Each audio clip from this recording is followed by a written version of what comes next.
Alright guys, so a lot of things happened in this chapter. A whole lot of things. Like there was so much reading. By the way, I was not able to do a live reaction. The reason being I read the chapter on my cell phone and I was like, you know what? I won't do a live reaction today. I'll just get the chapter over with, I'll do the review, and perhaps next week I'll do a live reaction. And boy, am I glad I did not. I would have bored you to death. Can you imagine that? There's so much dialogue happening here and so much to analyze. So you know what, let's get straight into it. So the first thing is that this guy, Gay, I think that's his name. He's a guy who doesn't like Kurapika or the Hunter Association, and he's with the 13th Prince. Yes, the Prince from room 1013. The room that appeared and disappeared that I was talking about last week in my live reaction. I was saying that I think the room is in a different space. I was teleported. You know, similar to that guy who had the glasses from the Chimera and Arc, Nov. Yes, similar to Nov's ability where he can teleport and he moves from one space to the next. I was thinking that this is what's happening. So Kurapika also alluded to this in his analysis because he was saying, you know what, it could be the work of a conjurer or an emitter. Now it says that emitters excel at moving entire spaces, and that would mean that Nov is an emitter. Is it? Well, I think Nov works differently because Nov jumps into a hole, and when he jumps into that hole, he goes somewhere else. So it's not really transporting, it's more like teleporting. So this is a transportation technique Kurapika is talking about.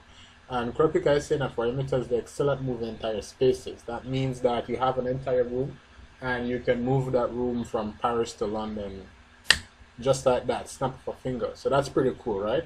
So most of you guys, especially girls, might want to be an emitter. Now, another thing that he says might be the works of a conjurer. And he says conjurers excel at creating laws and rules that fix to the area within them.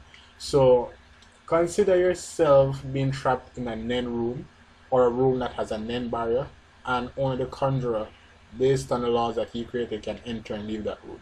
So the room might be there, but given the laws that he said, you know what, someone will enter the actual room, the physical room, and it will seem like the room's there, but in fact they're not in the actual room because they haven't met the requirements that was set for the actual room. So you're in the room and your mom comes in, but even though you're in the room right there, she doesn't see you because she thinks she's in the room, but she's actually in another room. Something like that. Because what happens is that the rules can be very vague and they can be very specific, and that's the thing about Nen. It's very broad. There's a lot can happen with Nen. So what I'm thinking is that this is the work of a conjurer because the room is there. Okay, the room is there. Hanzo went into the room and he only saw the Nen. So I'm thinking that the rule is that given the status of the room, the entire room gets teleported into the Nen. It seems strange, right? So I think it's an NBs that's causing this, just as Kurapika said as well. So it's the work of a conjurer in my opinion, and I think the room is being barred off from other people.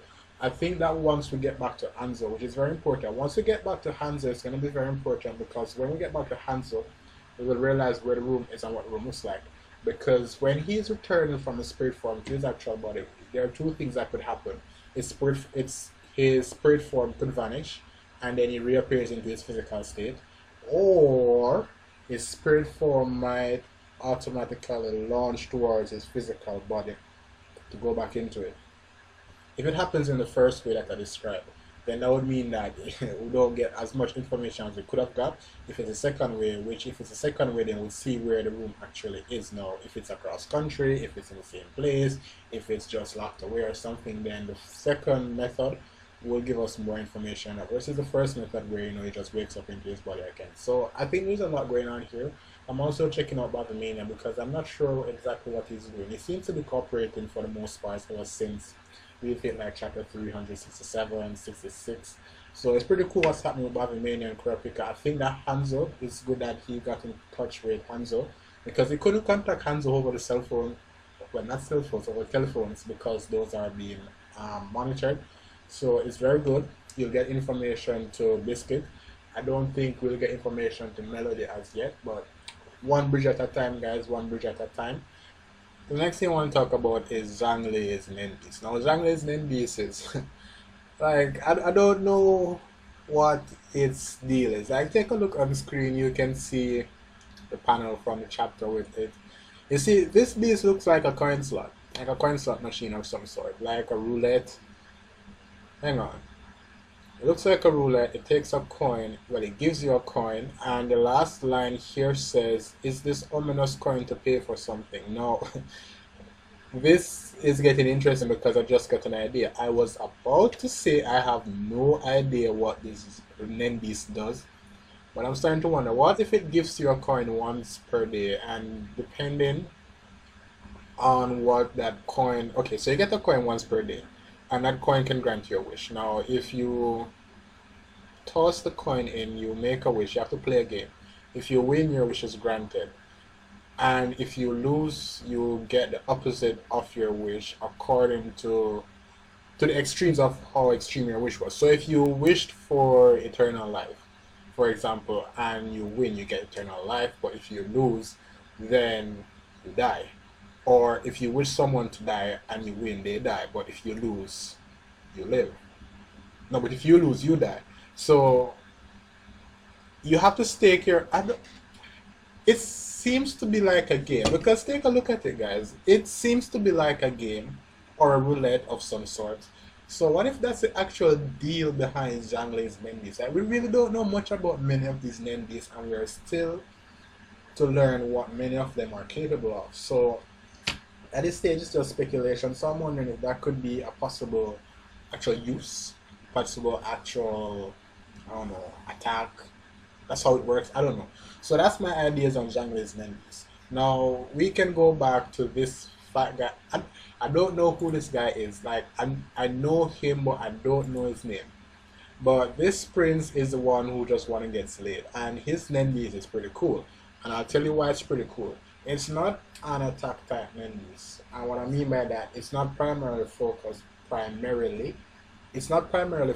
on killing. It seems to be one that works mainly for getting allies. So here's my thing. This Nendis is one of them that's gonna get stronger by the minute.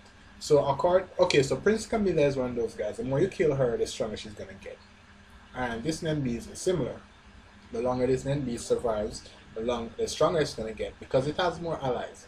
So I'm thinking that as far as so the longer the succession war goes on, the more powerful this Nendis is going to get.